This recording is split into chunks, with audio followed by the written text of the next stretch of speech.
There are moments in American history when the balance of power shifts, not through speeches or protests alone, but through a community deciding it will no longer live in fear. And when black men legally armed themselves to defend their families and neighborhoods, white America didn't just take notice, it panicked. The reaction was loud, political, and immediate, because this challenge to the racial order was something the country was not prepared for. In this video, we're exploring the pivotal moments when black men took up arms within their legal rights and forced America to confront its own double standards. From self-defense organizations to community patrols, these stories reveal how courage, discipline, and preparedness altered the national conversation on justice, safety, and equality. Before we dive into these powerful events, don't forget to like, subscribe, and hit the bell, because understanding this history is key to understanding America today. Why the Black Panthers picked up guns. The Black Panthers didn't arm themselves for no reason. They were responding to a brutal reality that black communities faced every single day. Police violence against black people in Oakland was rampant in the 1960s. Officers would stop, harass, beat, and sometimes kill black citizens with zero accountability. When Huey Newton and Bobby Seale founded the Black Panther Party in October 1966, they decided enough was enough. They studied California gun laws carefully and discovered something powerful. At that time, there was nothing illegal about openly carrying loaded firearms in public as long as they weren't concealed. So the Panthers armed themselves with shotguns, rifles, and pistols, and they started what they called police patrols. They would follow police cars around black neighborhoods in Oakland, watching from a legal distance.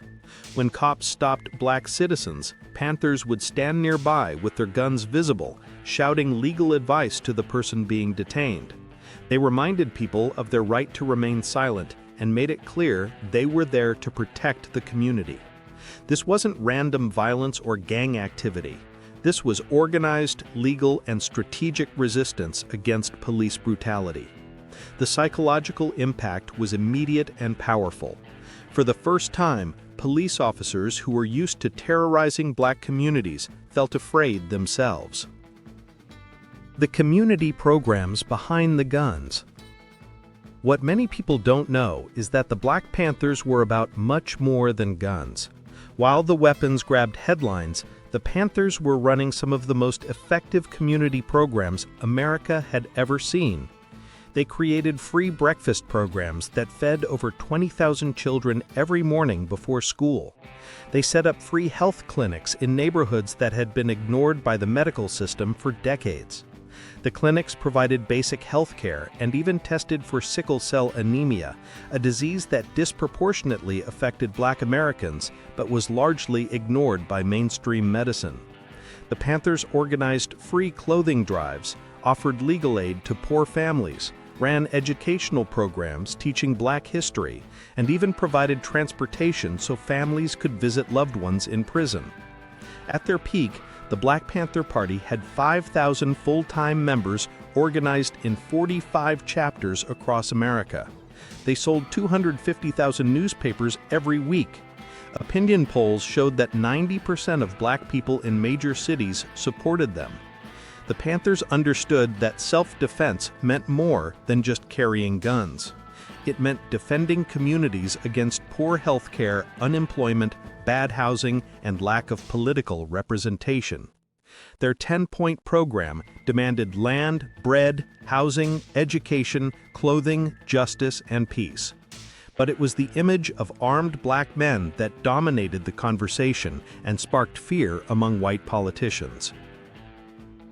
California's racist response. The sight of armed Black Panthers shook California's political establishment to its core.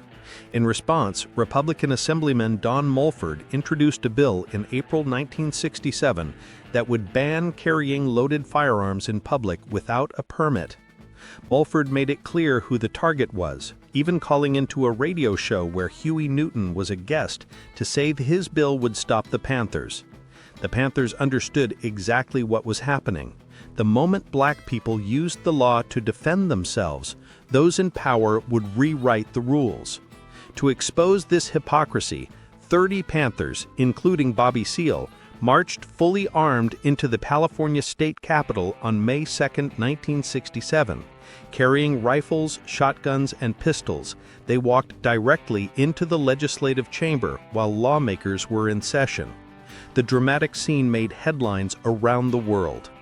On the Capitol steps, Seale read a statement condemning the bill as racist legislation designed to keep black communities defenseless.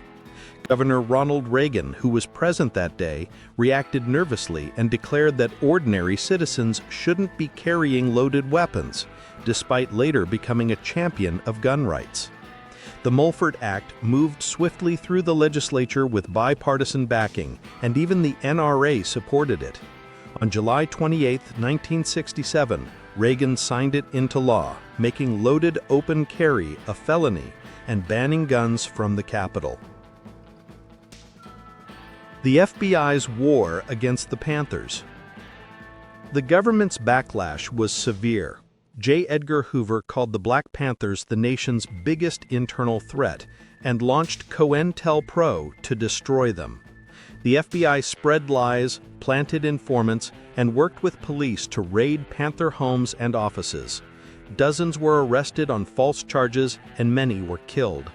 The most brutal case was the 1969 raid that assassinated 21-year-old Fred Hampton while he slept, using floor plans and drugs supplied by an FBI informant.